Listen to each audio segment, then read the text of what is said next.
Почитуван председател, почитуван мандатар, почитувани кандидати за министри, почитувани колеги пратеници, почитувана македонска јавност.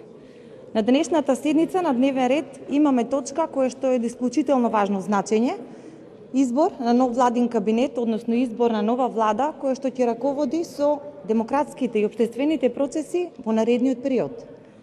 На почеток би сакала да укажам на фактот дека оваа влада е целосен легитимитет и кредибилитет, кој што го црпи од последните парламентарни избори, на кои што парламентарното мнозинство даде доверба, а истото ќе се потврди до крајот на денешниот ден, на кој што исто така ќе дадеме доверба на оваа влада.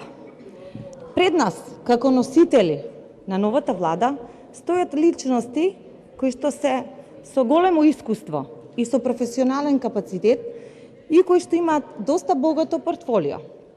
Нивното искуство ќе направи сите високи критериуми кои што беа поставени од претходната влада да се надминат, и искрено јас сметам и немам никаков сомнеж во тоа дека ќе постават уште повисоки стандарди за тоа како треба да работи, да води една институција, да соработува и да се однесува еден висок функционер.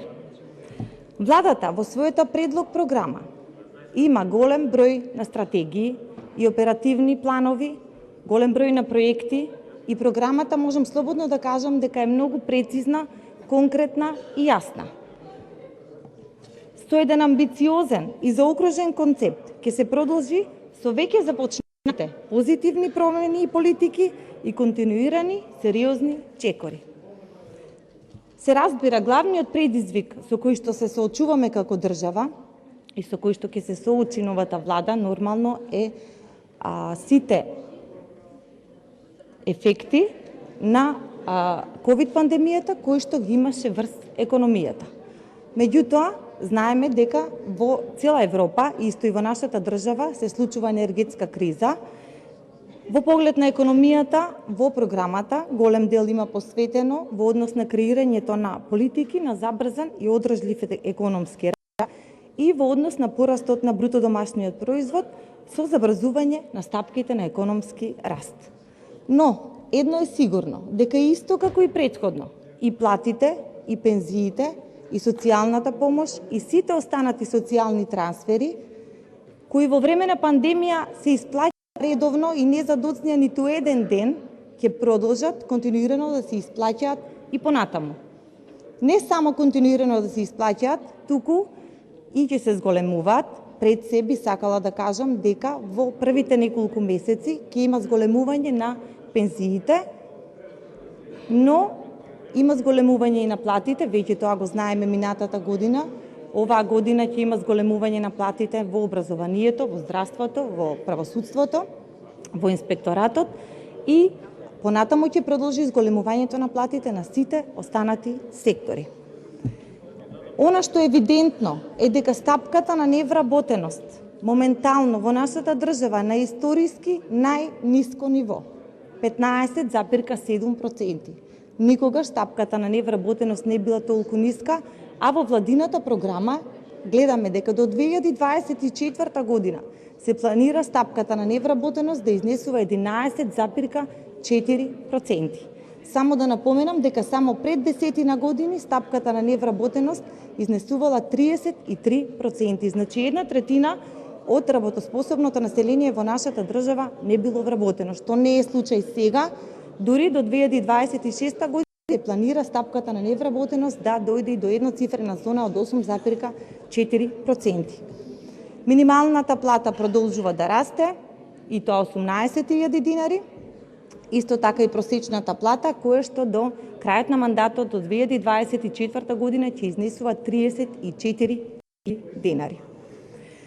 Со оглед на тоа што нашата држава долги години наназад немала конкретни стратешки проекти во делот на енергетиката, а тоа се покажа и со енергетската криза која што пак ќе повторам не е само кај нас, тука е низ цела Европа, оваа влада во својата програма голем дел посветува на стратешките инвестиции во енергетиката.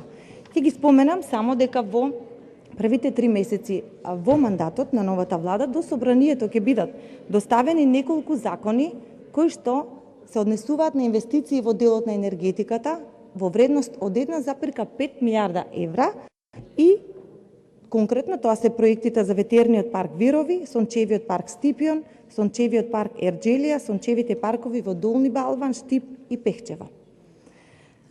Во однос на инфраструктурата, владата знаеме дека инвестираше многу. Градежната офанзива нема застанато ниту во време на пандемија. Локалната и регионалната патна мрежа е во голем дел реконструирана и обновена. Проектот на локални патишта продолжува и понатаму. Сите сме сведоци дека и во градовите, но и во селата и во руралните подрачја дека патната мрежа се обновува и дека се градат патишта секаде каде што е потребно. Со овие проекти, со овие инвестиции во локалната и регионалната патна мрежа, граѓаните се сведоци дека целосно се подобрува патната инфраструктура, но општините сами ги одредуваат приоритетите за тоа кои улици и патишта ќе бидат обновени. Исто така, во земјоделието ќе продолжи и понатаму финансиската поддршка на земјоделието и руралниот развој со инвестиција од 200 милиони евра која што ќе биде насочена кон создавање услови за одржливост и развој. Во делот на земјоделието исто така сме сведоци дека и претходно, но и понатаму ќе продолжи исплатата на субвенциите, кои никогаш како сега не се исплаќаат и навремено и неселективно. Исто така ќе продолжи проектот за млад земјоделец, кој што на секој млад земјоделец му се нуди 20.000 евра за обезбедување на средства за неговиот проект. Зелената нафта, која што беше 30%, па порасна на 50% субвенционирање, сега ќе биде, со новата програма е предвидено, целосно 100% субвенционирана. Исто така, во наредната година ќе се завршат 10 детски градинки, кои што се веќе започнати, и детски градинки никогаш како сега не се граделе, и тоа има изградено вкупно во последните 4 години 59 нови, современи, енергетски ефикасни детски градинки, речиси во секоја општина, но и во руралните средини, што воопшто не е за запоставување, затоа што знаеме дека последните 20-30 години детски градинки воопшто и да не се градеа, но со оглед на намалување на невработеноста и излегувањето на родителите, поготово мајките на пазарот на трудот, детските градинки се многу потребни и се разбира, се одговара на тоа што им е потребно на граѓаните. Во поглед на образованието се продолжува со реформите, но со вклучување на сите релевантни чинители и инволвирани субјекти и со заедничко решавање, со седнување на маса на сите вклучени во овој процес, ќе се види и ќе се продолжи со насоката на реформите кои што се започнати. Тука би напоменала дека во собранието се уште е законот за наставници, кој што е многу важен за вработените во основното и средното образование, затоа што со тој закон 4700 наставници очекуваат да добијат трансформација на работниот однос од определено на неопределено време и понатаму ќе можат сите наставници да се вработуваат директно на неопределено време. Во тој закон исто така е професионалниот и кариерен развој на наставниците и на стручните соработници, со што можеле понатаму да напредуваат кариерно и се разбира да имаат зголемување на платите. Во однос на здравството, пандемијата беше најсериозен тест за нашата држава и сите, буквално и граѓаните, и здравствените работници водеа тешка борба, можам да кажам слободно и најтешката борба, тие беа хероите во оваа пандемија, а сега веќе имаат поголемо искуство и мислам дека веќе може да се повеќе сигурни како да се соочуваат во понатамошните предизвици.